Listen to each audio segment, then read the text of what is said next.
Welcome to another episode of I Catch Killers. Sitting in a cell in a maximum security prison gives you a lot of time to reflect on life choices that you make. The fact that you're sitting in a cell like a caged animal tends to indicate that you've made the wrong choice. Today's guest spent a lot of time in prison. He was sadly travelling a well-worn path for a young Aboriginal boy who grew up in Redfern. His journey into crime started off with minor offences, stealing just so he had something to eat. But he eventually graduated to robbing banks. That could be the last we heard of today's guest. He could have been lost to a life of crime and imprisonment. But today's guest has managed to totally turn his life around, starting with completing a university degree whilst in prison. Listeners know we love stories of redemption on I Catch Killers, and today's guest has a truly inspirational story to tell. Jeffrey Morgan, welcome to I Catch Killers. Thanks for having me. I got to say, Jeff, the amount of people that have told me I've got to get you on the podcast, you must put out a real positive vibe to people, because so many people that I know and respect said, hey, with the I Catch Killers podcast, you got to get Jeffrey Morgan on. Hopefully that's the idea of the impact that we have, or as a person or an individual, right? So I'm all about health and well-being, and obviously changing my life from where I was to where I am, and it's hopefully something that people feel that energy, that they can reach out, have that conversation, because our mission statement for our business is to change and save lives, and literally we want that energy to go out into the world, so people, whether they're from all walks of life, and I've had them from each end of the scale, and we deal with that on a daily basis. So it's good to hear that. Yeah, well, something you're doing is getting out there. Now, we'll put it up front with this. I was in the stick-ups and you were robbing banks. Now, I don't think we ever came up against each other, because otherwise the conversation could be a bit awkward. But as far as I know, we don't come up. But it's funny sitting opposite someone that, wind the clock back a bit, and I would have been chasing you and you would have been doing what you do. It's a crazy world and a crazy life, right? Yeah. And but I think it's a great introduction of who I was and the byproduct I became of the environment that I was in, versus then being old enough and mature enough to learn differently and sit here with total respect for what you did and where you were. So, well, life's a journey, and I was watching, there was a clip that you were talking about growing up in Redfern, in Everleigh Street and all that, and it was hard for you, but you said it's made you the person that you are today, and I think that's significant, because we all we go off in different directions in life, but we tend to come back to our true direction at some stage. Absolutely. And I think that all stemmed, like, my father was someone who really wanted the best out of myself, and my mother as well, but my father was the Austrian side and had that real German mentality behind himself. So everything was about trying to be the best at everything you can be, and I think that that journey from that position into Everleigh Street, where I then became destructive and negative, into the life that I've now sort of starting to live and enjoy.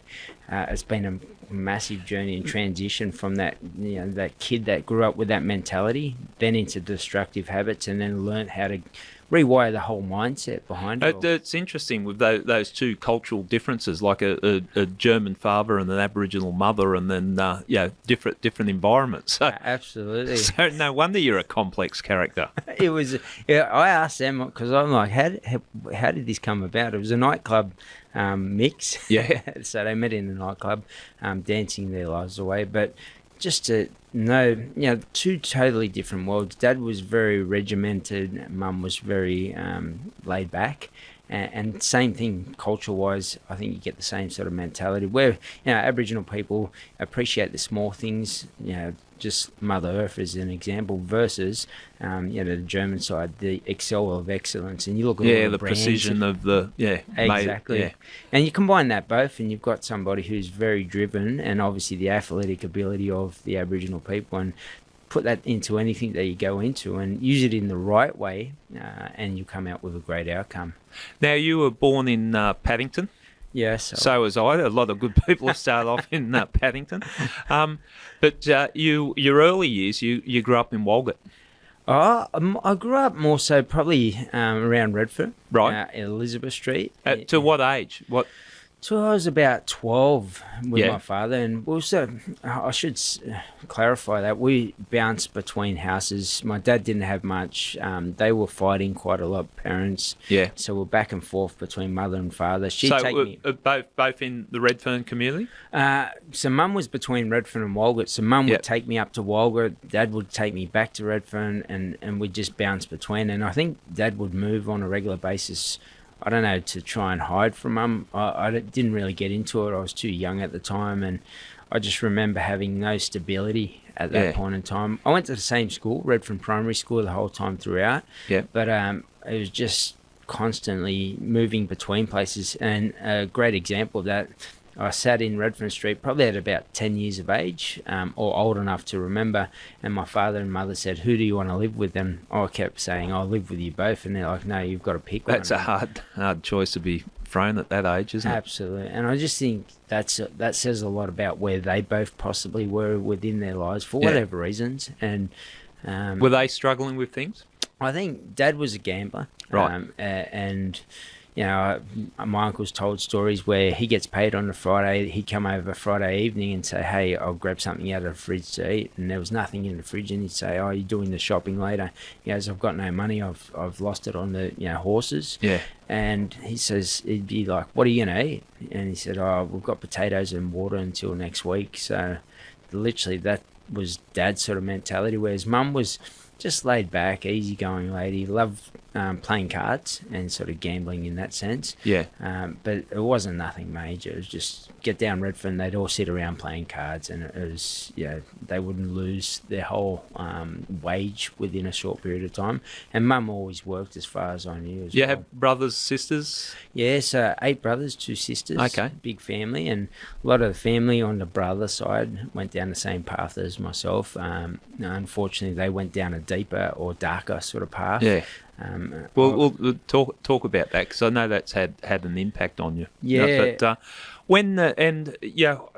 in my time that I've been speaking to you, there's, as I said, it's always a positive outlook on life, which is. Absolutely. But it was a tough upbringing. Like I've in the research and prep for this, and it's not something that you've told me specifically, but. That you would come home, and if you got home late, you mightn't get a position on the mattress because there was 13 people sleeping in the same room, and you might have your head on the mattress and you're laying on lino. Absolutely. So staying at a friend's house and knowing that you were going to get a bed or even a lounge was like massive. So if I could stay at somebody's house, I'd stay at somebody's house, because I knew if I got home later than a particular time, I was trying to share a foam mattress that was down on the lino floor that was dirty, cockroaches, rats, you name it, and that was just normal. So, and we were all, when I say that, it was the best community, and it was a great feel, and I felt family orientated as much as it was dysfunctional when you look back on it. But it was always about making sure that everyone was as right as they could be with what they had. And I think that's a great lesson for life as well. Because as much as it's Struggle Street, there are some benefits of being raised by a community like that. And I know that from Indigenous communities that I've visited through work, and the children are raised, it mightn't just be by the parents, it's raised by the communities, the aunties, uncles, and everyone. Absolutely. And everyone, the good thing about that community, I could go around the block in Redfern at the time, the block, and make a sandwich in somebody's house if I wanted to, and trust me, I did, because you get home, same principle, if you got home late, there would be no food left. Full stop. So it was then about going out, talking to someone who was older, who was making money. Give me some money, and that became just a normal behaviour and habit. And we get $5 off somebody and run up the shop and buy a meat pie. Back then I think it was $1 or something. And I suppose as a kid, because you don't know what's out there in the world, so you would have just thought that's the norm. Absolutely. It was just, as I said, those habits and rituals that were built into my mindset, that was absolutely normal. And my whole life of crime, I was thinking about even coming here, I just thought it was totally normal. That's how you survived, and that was it. And every time I thought about going and trying to change my life, it just became very scary. So I just went, oh, I'm comfortable here. And I think a lot of people now doing what we do on a mental health and well-being level, I understand that people don't step across that line of fear because they're scared of what's on the other side. And that was the same for myself and everybody within that circle. A lot of them wanted to change. We'd have conversations in the prison yard, but they'd go out and they'd go through these whole bunch of processes, which I understand and I totally respect. But if there's a way of actually bringing positive light and less failure on that journey through those steps that they're taking, it won't dishearten the person, and we can actually create better change for the individual that wants to change. There's a couple of things that I think's interesting in the way that you've changed your view. Like you thought round about the age of 12, your old man was very strict, but now you realise he was good. Absolutely. Everyone in the area, Waterloo, Redfern, I was on Elizabeth Street, straight across from Redfern Park. We'd go across, and the old Redfern Oval was there, South's home ground at the time. Yeah. We'd play footy, and I'd have to be home by 5 o'clock. And for me, everyone would be out during summer up until, it got dark, so 8, 9 o'clock at night, playing football across in the park. We weren't doing anything wrong, but to be home at 5, I just thought he was very strict. Later on in life, it's helped me immensely. I look back on all the discipline and structure that he really put into my life, and it's come into play. And the saddest thing about it, him and Mum, both never saw the good side of me. They never saw me change my life, and they both saw me. They're not with us now? No, they both passed on from cancer, and I was in jail when they both passed on. So that's tough. Yeah, but in the end, like that's the life I chose, and I accept that, and I think, and I don't blame anybody for anything of that nature, and I'll get that off my chest before any other questions go down. Mate, I take full ownership of the journey I was on. It's just, as a kid, as you said before, you honestly think it's just totally normal. That was how I woke up, and that was my 9 to 5. Yeah. And you're just like, oh, it's not. I think it's really interesting for people listening, because it's very easy to judge someone's gone down a life of crime, and I'm hoping one thing that comes out sitting down speaking with people like yourself, that they understand that that life's not fair, but circumstances sort of things happen because of the circumstances that people are placed in. So to sit and judge, who knows how someone would react if certain things happen to you. Absolutely. And I think if you get just the right person at the right time, you can affect change really quickly, because it's not as ingrained, or even if it is so ingrained, they might have had an experience where they just said, I've had enough. But if they get to that point where they've had enough, they go through all those motions again. You're not showing up at the right times. You're not doing X, Y, and Z around your parole, as an example. You get the individual who says, stuff, it's too hard, it's easier that way. Yeah. And I know everybody, if I go back, who cares? I'll just go full gangster, who cares? Yeah. And that's what happens. And the way I see that, that's going to impact a member of the community at some point in time. And whether that's on just a low-level crime versus, something that you used to do ends up in, in a position where someone's laying there that shouldn't be laying there. Well, it's interesting when we talk crime, because this is my observation. I've seen it where the smaller crimes, if they go unchecked, it's easier to just go, okay, start, breaking into houses, start robbing people, rob banks, carry a gun, then someone's dead. And you see it. And you look, and it's almost like you could stop it at any point and break that cycle. Just going back to the tough love with your old man, because I speak to a lot of people, and that type of, if you've got one person in your life that can really steer you in a direction and can make a very big difference. Absolutely. And that, I think, people might not admit this, but I've had police officers during the journey say, "What do you do it, Jeff?" I've had so many officers, especially what we did towards the end, a lot of major crime squad officers sit down and sitting in the dock, and they said, "I don't understand why you do it. You're so smart. Like, honestly, some of the stuff you thought about and leading up to the crimes that you committed and how you operated, if you use those same skills and put them elsewhere," and that got my mind ticking as much as, and if it gets my mind ticking, it gets the next person who was a criminal at that point in time thinking as well. And I think if we did that more often, and it was just not yourselves, it was somebody else within the prison system or something. You'll start to find that people will actually plant a little seed that will then grow into something. Well, if someone nice. shows a little bit of faith in you and That's doesn't always. judge you, it can make a big difference. So I love your story about you walking into a pub full of young fella boldness, and you want a beer, and you're going to pick up a girl, and someone stopped you as you're walking in the pub. Tell us that story. I think that's an Yeah. interesting one. So I was probably about 16 years of age. They had a pub down at the bottom of Waterloo-ish. The old 7-Eleven used to be across the road. I can't even remember the name of the pub, to be honest. Yeah. And we'd go there I think it was a Thursday night, they had it open, they'd have a dance on, and we'd get down there and do our thing, and, young, trying to impress a girl. And every Thursday night I'd end up slosh, going out, leaving the pub, and I remember Tony Mundine was one of the bouncers at the door at the time. Yeah. He said, mate, or he might not have... That's Anthony's old man. Anthony's old man, and Yeah. he said, mate, what are you going in for tonight? And I said, he goes, you want to pick up a guy, right? And I'm like, yeah, I do. And he's like, what if you could do it and just stand here and not have to get drunk? Would you do it? And I said, I probably won't pick up. And he goes, stand here, I bet you will. And if you do, the deal is you don't drink anymore. I was like, deal. So we sat at the front and worked out all right. Sorry, but he was in the background.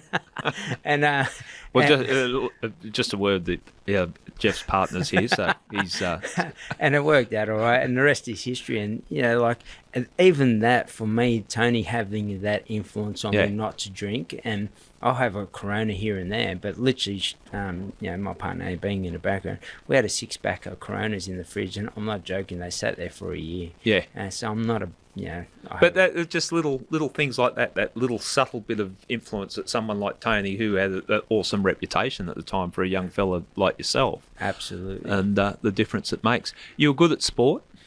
Yeah, so I signed a contract when I was younger playing sport, with... and I went through a lot of sports. Went and tried out for soccer, Apia, Yeah. and then I went to same thing. Went to South, and even during my stints, I'd come home, and Wesley Patton at the time and Daryl Trindle had organised a trial with South. Played terrible, Yep. and then got myself a little start up there, and did the pre-season. So signed with South Rugby League. And Yep. as I think it was a rookie contract or something of that nature, where you weren't official until you actually got through the preseason. Yeah. We'll keep you on, or you'll drop back into. I think we had Newtown as our feeder club at the time, and just walked out of training because I was up to no good, and I just knew it was going to come back on the club. And as much as I was running a destructive lifestyle, I still had respect for the people. Look, Blocker Roach was a coach at the time. Yeah. I was under 21s. And I just had respect. Alan Jones was there, Bob McCarthy, Mike Whitney. So a big group trying to do great things with the club. And it was when it really started to change. Yeah, there are a lot of positive people in that crew that you just Absolutely. mentioned. Dean Capobianco was the sprint coach. So I had all these great people around us, but I just was up to no good. And, Wes obviously went down the pathway and got himself in some trouble. Robbie, another one of the boys down the block. And we had and I won't mention too many names, but they were getting themselves in trouble whilst playing NRL. And I was thinking, I'm just going to be another one of those people, and my career will last 2 minutes. Yeah. It's better to stop wasting your time and be what path do you So want that to was choose. going through your mind, even because I would imagine that at that age, the natural reaction, I'm going to have it all. I'm going to do the crime. I'm going to be the gangster during the week and the footy star on the weekend. But Absolutely, and I recognised that I had to choose one or the other because I'd stay up till 4 a.m. At that point in time,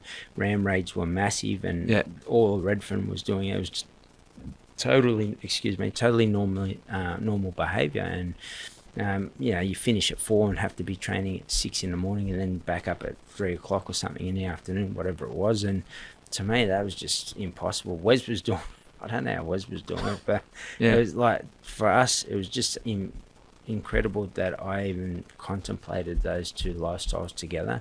And at one point, I just recognised, hey, you got to choose one or the other. I was living in Redfern. It was the hub of crime. The community was strong, so... It just shows the influence that that environment has, because I don't think there'd be a kid that was interested in football that didn't want to sign with an NRL team. Absolutely. And to be drawn to, that's attractive, but I'm going for the life of crime. That's your environment, isn't it? I think it was the habits and rituals that was set within my mindset that changed. I felt so comfortable there. I'd go to football training, I'd feel out of whack too, because I felt like everyone had come from a normal lifestyle. Yeah. So they didn't understand anything. So I'd surround myself with Daryl Trindle, Robbie Simpson was there at the time, a couple of Aboriginal boys.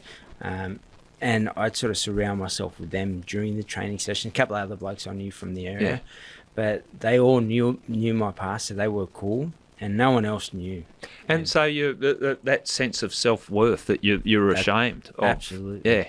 I'd walk in with my head down, even though when we did the fitness stuff, I'd be up the front running, something my father taught me, and I'd push myself to all limits, and I'd smash the fitness side of things. And over time, people started saying, "Oh, Morgs," and I sort of felt like I was building a rapport there, but I just felt ashamed. I didn't feel like I fit in, and I felt like it was really conflicting, because you'd go back to Redfern and it'd be like F the world, and then you'd go there and it'd be like, this is the world. And is that because of the Aboriginality or the criminal, or is it a combination of both? I think too, like back then it was a running battle with police. Yeah. Growing up in Redfern, it was just totally normal, and some of the players were police officers as well, so it was a real ingrained like hate for the other side. Yeah. And it wasn't like a black-white thing for me ever. It was more like they're the enemy and we're this side, and it was crazy mentality, but that's built into you as just through everyday habits, and you get to a point where you then push back on that, and you're like, please pull up, I'm not going to give them my name, I'm not going to talk to them. And I think it's fair to say, and it's not judgment in any way, but it would have been ingrained into you in certain parts of the community. Just don't like the cops, hate the cops, don't trust the cops. The cops Absolutely. Are your enemy. And everyone outside of our community was the enemy. So when I went to South training, I was like, I'm training with the enemy. Yeah. How stupid. And then I tried to talk to Trindle and another bloke, a couple of blokes that were there at the time, and just about, how do you feel? And not really, I didn't feel like I gelled in. And the same thing, I'd grown up in a way where, similar to what Spaniard spoke about the other week, where it wasn't...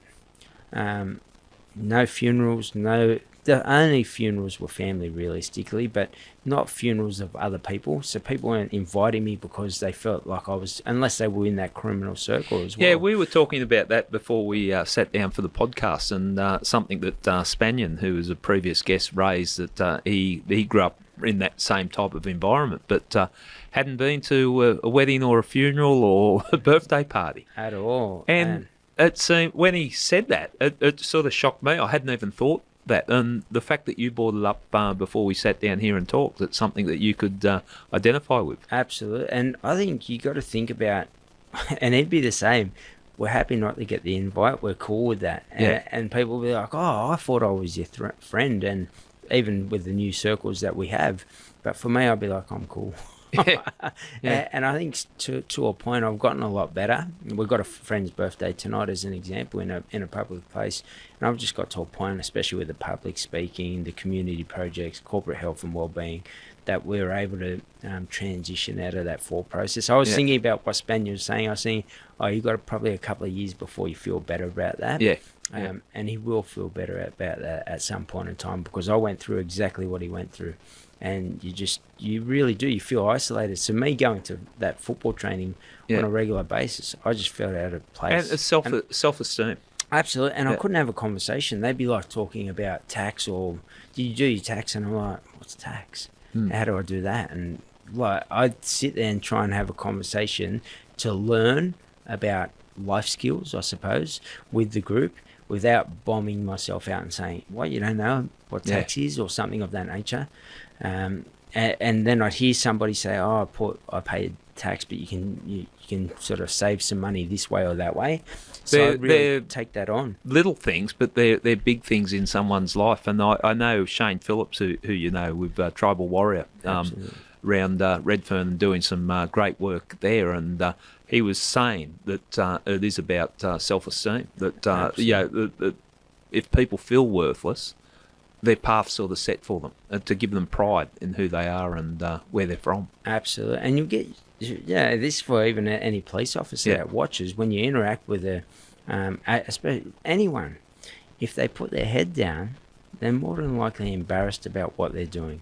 Yeah. And it sounds funny, for me to say that, but it's just like, whereas you get to a point where you cross over that line, you'll get two different types, and that the line of just being absolute F yous, I'm staunch, and I'm not going to tell you anything. Here's my license, throw it on the ground, and do your check, and that type of mentality. And you get those two people. You can get the people definitely to change that, put their head down. If you interact with that person in a nice way, you'll probably give them the belief that they can actually be something. I've seen it time and again with police country towns. If you get, and Redfern for that matter, if you get a good police officer that talks to the community, the amount of difference it can make, and without judgment and that. Versus not talking to us, and you back then you might have got a brick. Well, I got growled at a couple of times in at Redfern, where I was welcome up in the Barraville community, and people that know my story. I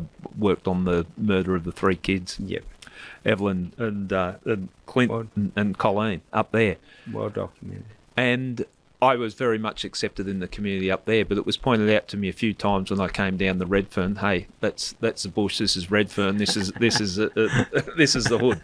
And, total difference. But I understand it. But talking about your early crime, and again in preparing for the podcast, I've done a lot of research into how you started with crime, and something that made me feel, I don't know, it just resonated, made me feel sad, I suppose, is that when you first started stealing, you were stealing food. Absolutely. Like a kid stealing food because they're hungry. Absolutely. Talk us through that. First thing I ever did was with my brother, and it was just about getting some food, full stop. That's it. Like, we knew we were late, we knew we were going to miss out, and it was just about sitting down. And explain that, because a lot of people, I was late for dinner when I was a kid, and my mum or my old man would yell at me, but they'd still feed me. But by the time I'd run away, Mum was totally different. I was able to go out till 9 o'clock at night and play those football games at Redfern over as an example. So getting home at 9 o'clock, any food? No food. When I say no food, I'm talking no food. So they'd buy on a regular daily basis and survive in that sort of fashion, where other people would have a fridge stacked full of food. So, Mum, I'm going to grab something out of the fridge. Total difference, right? And even just the levels of concentration, lack of food, lack of proper sleep, then trying to go to school for a kid in that sense. And then I was lucky. My parents didn't swear much, and they had a different sort of tone and language. My language changed more so once I got into the Redfern area, I suppose, and being that person. And then the change back was easy. But if those kids have a parent, I've seen it when I visited mates way back in the day in jails, kids that were standing there and they'd say, hey, stop doing that. And they'd be, honestly 5 years old, telling them to go F themselves and whatever else. And it would blow me away. And I'd like, that kid's going to end up in jail. That was the first thought of myself. And I think that's a really sad thing, because who knows what the kid's potential is, but how they're going to be wired is going to send them down that path. It's interesting, and something you said there sort of reminds me of the time I went and knocked on the door, and the young kid answered the door. And when I talk young kid, I'm saying 4 years old. Wow. And hi, is mummy home, as you would talk to a kid. And the kid turned around and said, hey, Mum, the pigs are here. Oh, wow. And that was, normal, totally normal. That was normal, but that's the environment that I can't judge a kid at that age. Absolutely. But that's, Mate, and I've seen some of the things that the younger kids did to police cars when we were kids, and they were like, absolutely, they wouldn't even understood what they were doing. But seeing everybody else do it, became, that's the we'll influence. throw something, throw an egg at the car, and the officer would get out and say, what are you doing? And they're like, oh, sorry, the kid would be 5 years of age, and it was just monkey see, monkey do mentality, I suppose. So when you got into the more serious crime and running with a crew and doing stick-ups, talk us through that journey. I think, Redfern was a hub of crime. It was just, you name it. There, and you had, as Spaniards said, you really did. You had people who did it more so just for the drug side of things and getting their fix and whatever else. And they didn't care about clothes, buying cars, buying anything of that nature, having good times. Their good time was down that pathway. And then you had blokes sort of that were just doing it to make some good money and live a good life in their eyes. And that side of things, to start off way back when, for me, got into graffiti as a kid, become very well known within that circle. I was one of the best. Well, so you had your tag and all that sort of stuff? Yeah, went through all that sort of behaviour, and whether that was me trying to find an identity and then being so... And that was that taking it to the next level as well, like doing it on the train and trying to get your tag somewhere? Absolutely, and being known, and to the point where, people I bump into these days, hey, and they still call me by my name because they still remember how destructive I was back then. And I suppose that feeds your self-esteem at that stage too. And because my self-esteem would have been so low, I think, at that point in time, that became my family. Yeah. And that same principle went through until I changed my life. Everyone else was my family. My family, my mother and father, that I felt had abandoned me and let me down in one sense. So my family was the Redfern community. My family was the graffiti community. Then it transitioned into ram raids and searching at that point in time. Then it went into bank snatches, where we snatched money off the counters, and I served time for... Talk us through the mentality of the ram raids and all that, because that's...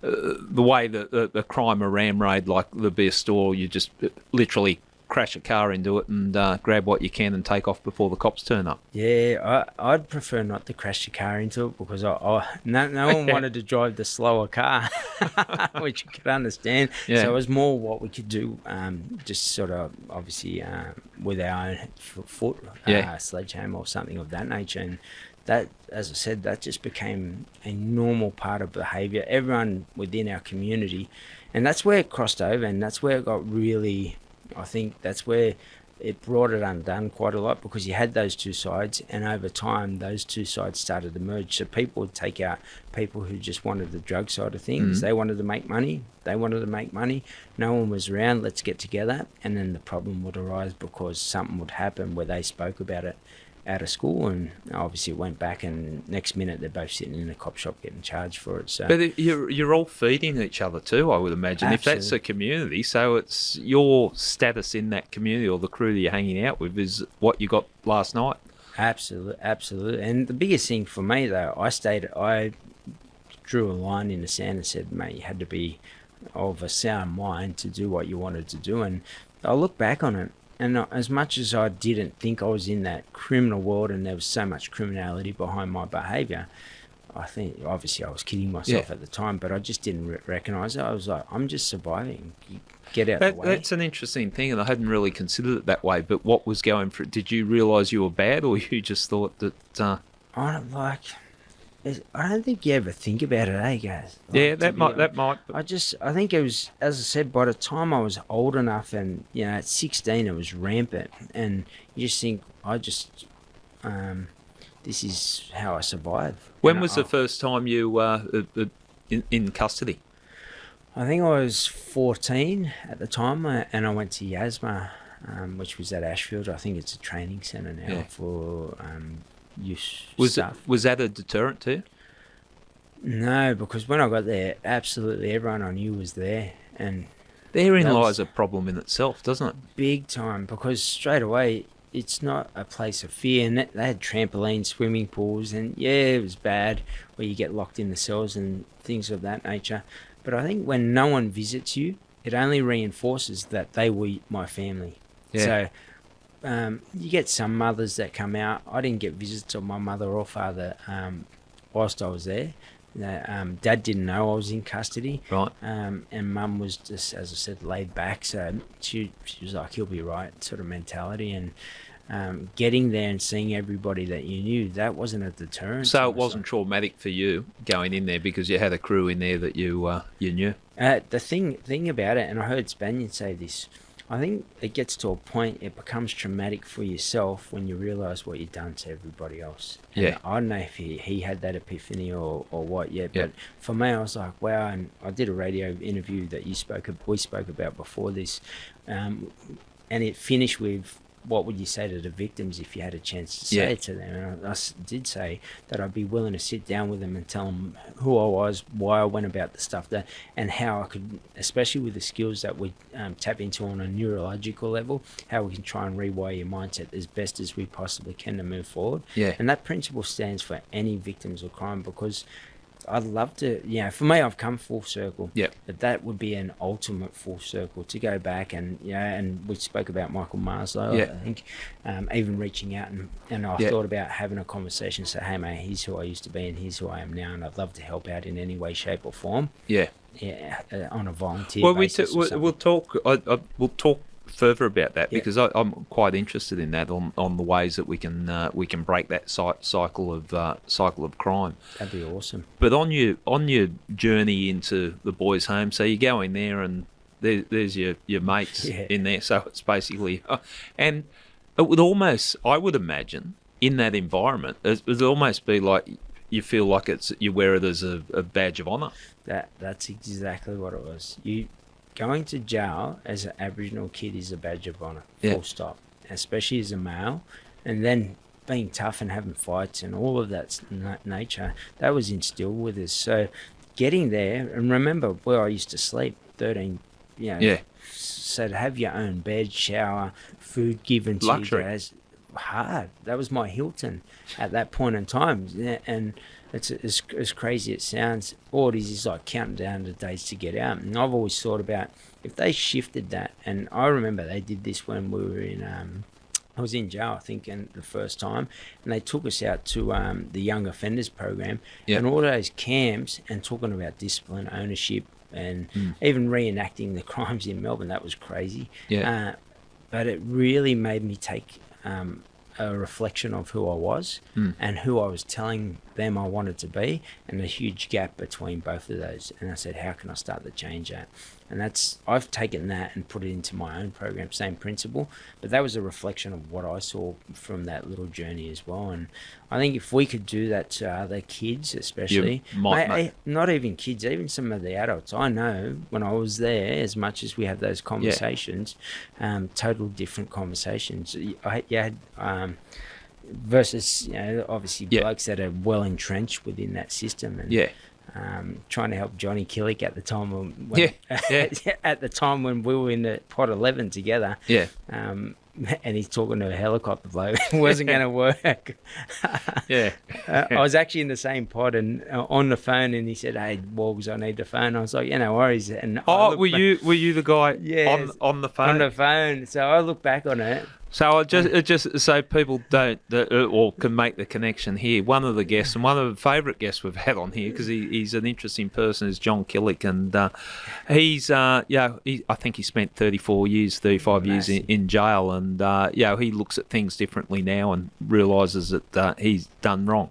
But the thing that he's most well known for is probably when he escaped from Silverwater prison with his Russian girlfriend who hijacked a helicopter, which is crazy. It was crazy. But he did mention the bloke that was on the phone at Silverwater, and he's asking to get off the phone because he had to let I think was it Lucy? Know that no doubt that we're in the yard now. I put two and two together. So you were involved in the Great Escape. The funniest thing was, Johnny will laugh about this. We always, like, for me, and I don't condone crime or anything, but you got to look back on some of the things, and similar to what I think Spaniard said, this is on a different level. You just got to be real about some of the stuff. Johnny said, mate, Morgs, I really need the phone. And when we went out the Oval, we were playing football. I just scored a try, and literally we were walking back to halfway, and this helicopter had done a lap around, and it went down on the sort of golf course side of things, I think it was, and at the armory, and then it came back over and landed on the oval, and I was like, oh, this bloke's run out of petrol. This is what I was saying to myself. What a place to run out of petrol. And then next thing, Johnny had he probably doesn't remember this, but he had a green jumper on, and he'd undone the jumper and threw it like this. I blow this joint and it was like a movie. Jumped on and I wasn't far from him, jumped on the helicopter. They ran over, went to the door. He drew the gun, and mate, it was just like crazy. And then it took off, and they started shooting at it, and we were all around the helicopter. And I was thinking, if this hits a helicopter and it veers off, we get cut in half. And so an eyewitness to the Great Escape. Oh, yeah. And then, I sat in the cell going... What? Now, if you told John to go away, he's not having the phone, maybe he wouldn't have got away with the helicopter. Absolutely. But I think your statute barred on there. I don't think they can come after you for that. Yeah. In the end, I don't think... they would have all known that that I was on the phone before him, and he'd asked, and, mate, I didn't know that he was going anywhere. The first thing I knew was when he jumped in the helicopter, just like every other person on the oval, and including the guards. And you look back on it, it's crazy, insane. Yeah. So with the crimes that you've done, when it started to escalate, when you're robbing banks. Now that's from a policing point of view and from a crime point of view, it's a certain type of a person that starts robbing banks. So that's, I would say, and I've had people from the Armed Hold-Up Squad, ex-police officers, but also ex-bank robbers and all that. Yeah. And everyone knows once you start to rob banks, you're playing first grade. Yeah. Did you realise the nature of the crimes that you were committing, or is it just kept going up and up? As a kid, like I said, we went from ram raids into bank snatches, and at the bank stat stage, we were so fit, we just do it on foot and park 10 blocks away and run to the car. So that alone, you think about those crimes, and I did it 3 years in boys' homes, something like that. I think I got 3 years for that in boys' homes for a bunch of those one day.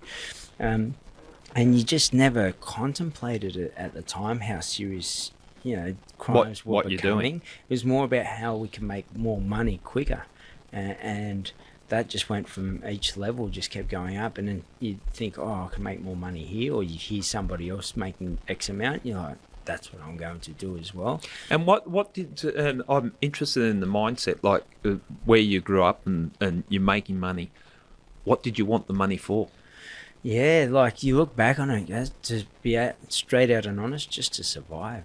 That was my mentality, and I think that was so inbuilt from those years of not wanting to sleep on the floor with that many people, not having food in your fridge, and just having food in your fridge. And this is how I changed my life, and it's a great lesson for other people, especially those in the criminal world, and wanting to have something where I didn't, I had food, I had clothes, I had a nice warm bed. That was it. That was my mentality. I wasn't like, I want to be known and they make a movie about me or anything of that nature. I just wanted to be, I know Spanian went down that path, but for me, I was just in survival mode. And how I changed my life from that criminal behaviour, one of the things I started to tell myself is, how much do you make in jail a week? And it was, for me, I was a Aboriginal mentor to everyone, so I could get around the pods. That was my little role within the system. At the time, that was $60 a week. So I said, if I could have $60 outside, free, no police chasing me, some warm clothes, nice bed, and some food in the fridge, I'm happy. You're doing okay. Yeah, absolutely. And that's been my mentality. I've been at points with the business when my brother committed suicide that I was able to just... I went through a huge struggle for 18 months, didn't make much money, I was struggling, bills stacking up, and I never once thought about crime, because I kept saying, don't go down that. Yeah, I'd rather have $60 in my pocket or nothing, but be free. Yeah. And that's interesting too. Did you have that in prison? Did you have that sense that your freedom's been taken away? Were you bouncing off the walls? Did it like it's... I'd say, yeah, definitely, because I was someone who, I just, you look at my social media and you get an idea. I love being free. I love living life. I could look at a tree, and my partner's the same, and appreciate a tree, just the simple things. And if I had a nice car, beautiful if I had, but it didn't matter to myself. And I think that's what jail taught me too. I was and I'm grateful for. I don't need everything. I just need freedom. Yeah. And on the back end of it, if I end up with a nice car, I live in a nice place, got a beautiful part. That's the icing on the cake, but it's not the... Absolutely. Because you talk about you like your connection to the country and getting away in the bush, and so it must be hard being thrown into absolutely, and not four walls and bars. Absolutely, and not being able to do what you want when you want, and that I sat there many a nights, and people that, some people, I think some people just get into the motions of things, but you do think about it. You do sit there, and I've spoken to other people, and they do. Whether it's family, whether it's life in general, what you want out of life. Am I going to keep doing this? How long do you want to do it for? What do you want to get out? Then I started to say, what do you want to get out of it? If you bought everything from the money that you're making illegally, it'll probably get taken anyway. What if you use the same skill set you've got? And a lot of the skills are there. The grind, mate, I used to stay up sometimes 24 hours to make money or watch something to make sure I could come back at the right time. And for me to look at something of that nature, if I said, mate, if you can do it for there, why can't you do it here? I've often looked at that from a policing point of view, and I know with professional crooks how much effort they put into things. Absolutely. And some of them are quite smart. I'm thinking if you turn that into a legitimate work, you'd probably have to earn more money and you'd work less hours. But, absolutely. And I always said what's the skill sets you're good at? You've got determination, perseverance, commitment, whatever it is, right? Yeah. Loyalty. And you put that into your own business, or if you want to work for somebody else, you excel and you go to a high level really quickly. And what I have noticed, those that have chosen to do that and change their life have been really successful within their life because they're using the same skills but just in the right way this time. That's how you're looking at things now, but there was a time there, and I've heard you talk about when you were going to rob a bank and you thought the police had surveillance on you. Absolutely. But your crew, you still did it anyway. That's crazy. And tell us about that. And there was someone, that you thought was surveillance, and you still went ahead with it. Yeah, it was the last bank I was arrested for. It was in Melbourne, and I just felt that we were being watched at the time. I sort of started to get a bit of a feel, and I was like, I think we're under surveillance. And the boys at the time were saying, you're freaking out, don't worry about it.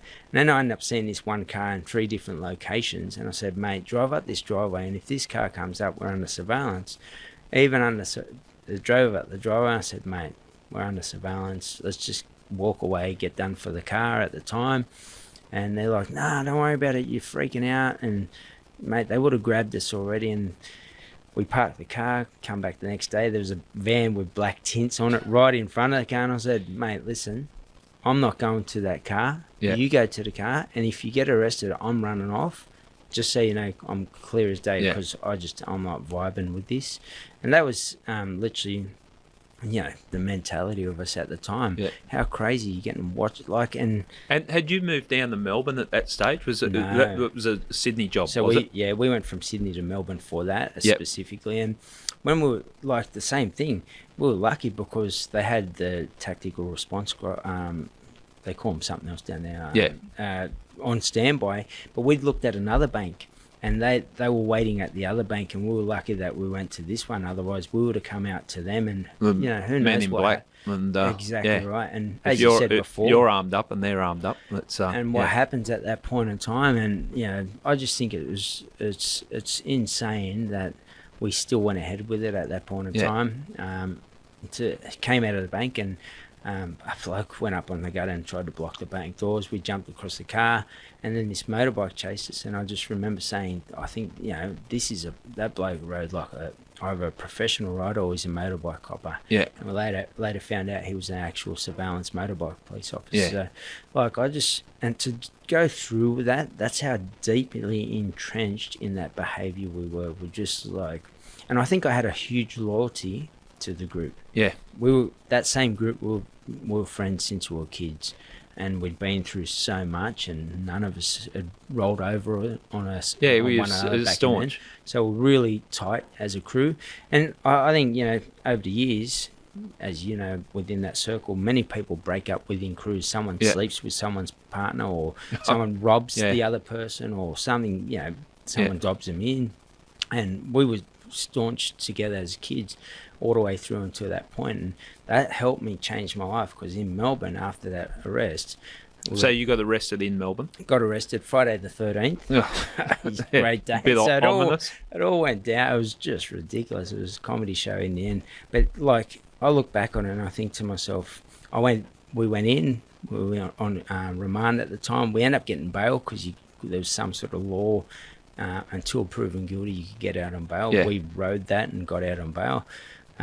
And when we went back in, we started doing some other stuff, went back in, got arrested again.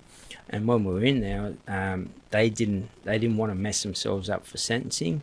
And at that point in time, the loyalty broke. And I went, if this is who's got my back. And I'd done a lot of other stuff in the background. I was doing courses.